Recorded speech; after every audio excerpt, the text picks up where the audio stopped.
Hey, what's up guys? Today I'll show you a supernatural horror film, Haunter.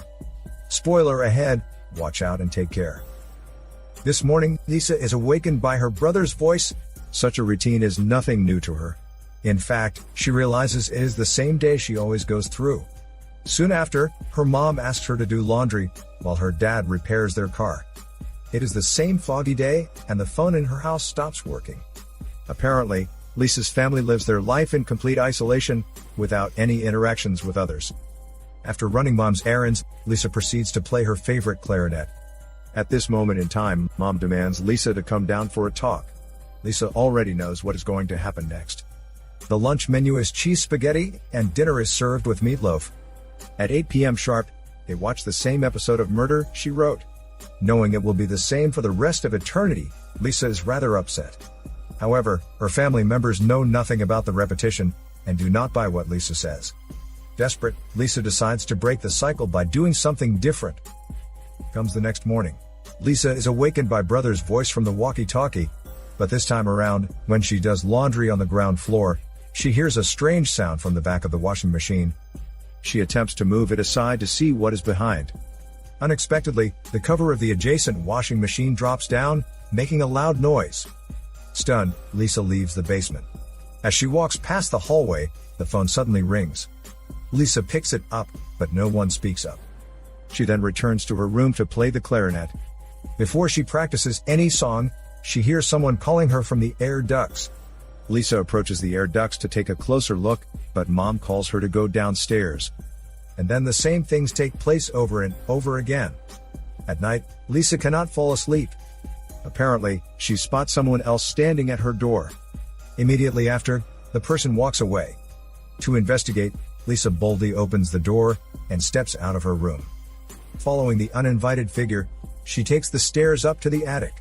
Just when she wants to touch the door, it swings closed.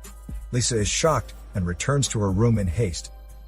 On the third day, Lisa wakes up to the walkie-talkie. She shifts the washing machine aside and discovers a small entrance, which can only be accessed with a key. Lisa cannot help but leave the basement and go through the same day. When she plays clarinet, someone else also plays the same instrument in the attic. Lisa gathers her courage to explore the attic, but no one is around. She discovers a videotape left behind by the previous tenant. Lisa plays the video and realizes there is a mysterious figure looming in the window. And then, Lisa tries to see if anyone is present through divination. But mom interrupts her. After she resumes, the result shows yes. Soon after, the lights start to flicker. The screen of television begins to crack. A shadow is reflected on the screen, scaring the shit out of her. But strange things continue to take place. For one, the dad, who never smoked before, starts to smoke. What's weird, mom even says that smoking is his habit. Lisa knows by heart that her dad is not a smoker. That night, the family do not watch the same episode as usual. Lisa also notices that dad is building up a quick temper. She notices her life does change, but she does not want to see it goes worse. At midnight, Lisa finds the person standing at her door. As she shines the torchlight at the door, the person breaks in suddenly. In terror, Lisa covers herself with a blanket. But the person comes up to her bed and refuses to reveal his identity. Lisa screams out loud and removes her blanket for a fight. To her surprise, no one is in the room except her. Lisa then rests with a fearful heart. Still, brother's message turns different on the fourth day morning. He tells Lisa to quickly come down because they are in trouble.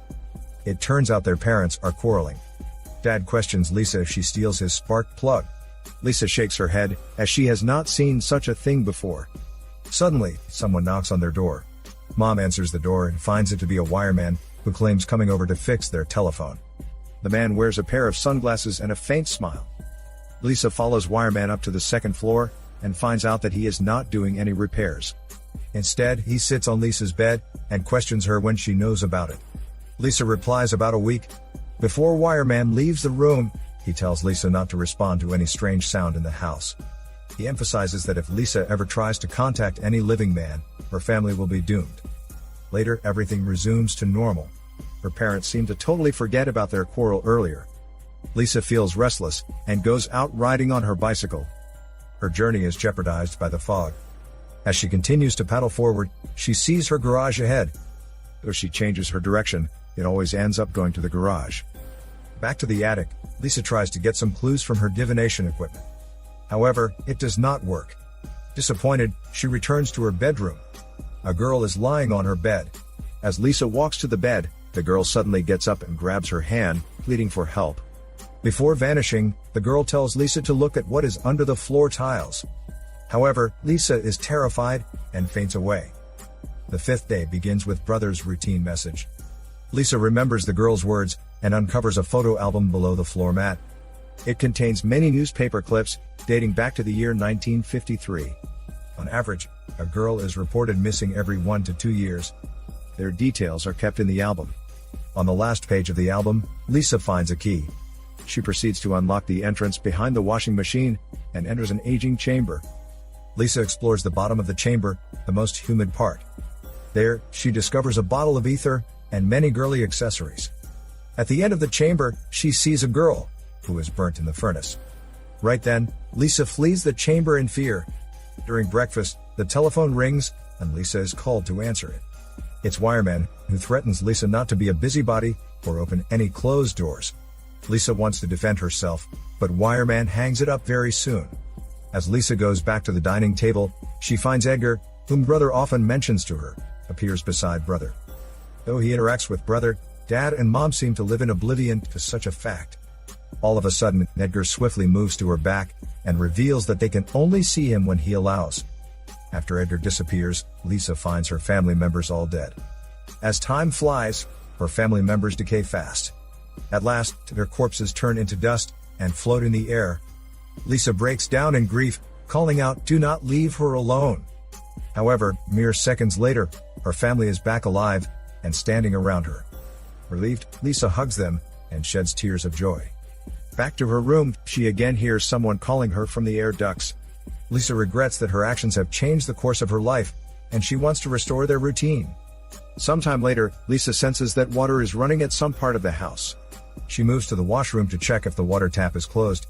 When she looks up at the mirror, she sees the girl, who used to lie on her bed. Strangely enough, the girl is only visible in the mirror.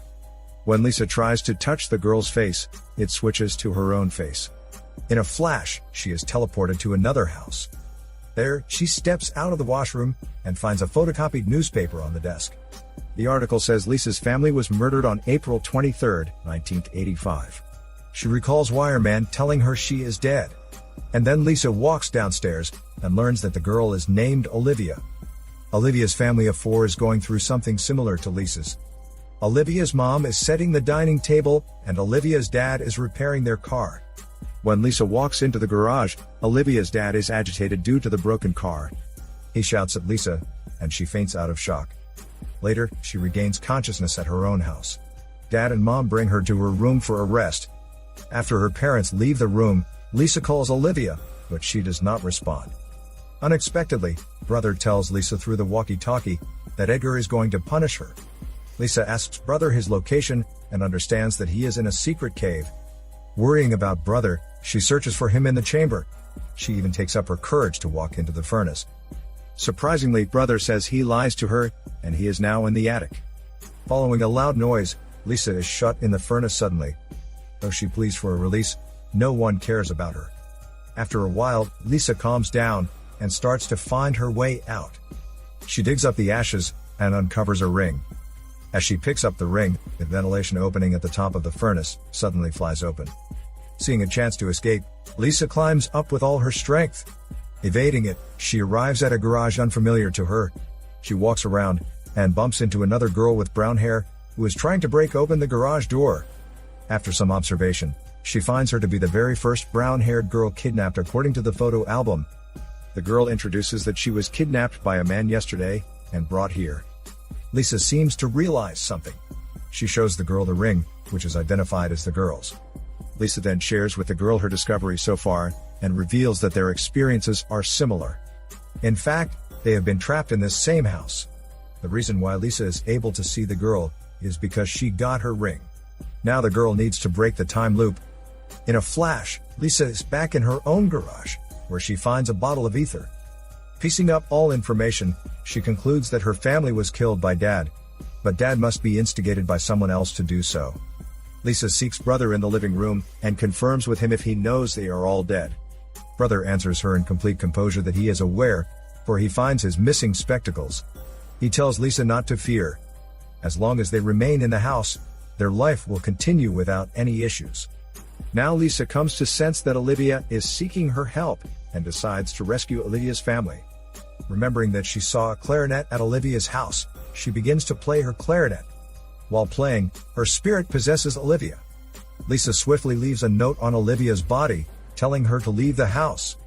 And then on the iPad, she sees a sticky note written by Olivia. Olivia responds that Edgar is the very first owner of this house. All the girls in the photo album have been killed by Edgar. Edgar passed away in 1983, but he did not stop killing. He would glue his soul to the male owner of the house and murder the whole family moving in. Now he is preying on Olivia's family, so Olivia begs for Lisa's help. Later, Lisa goes downstairs and finds Olivia's parents are quarreling like hers. All of a sudden, Lisa finds Olivia's dad is transforming into Edgar. Knowing that she alone cannot do much, Lisa evades the house to call the police.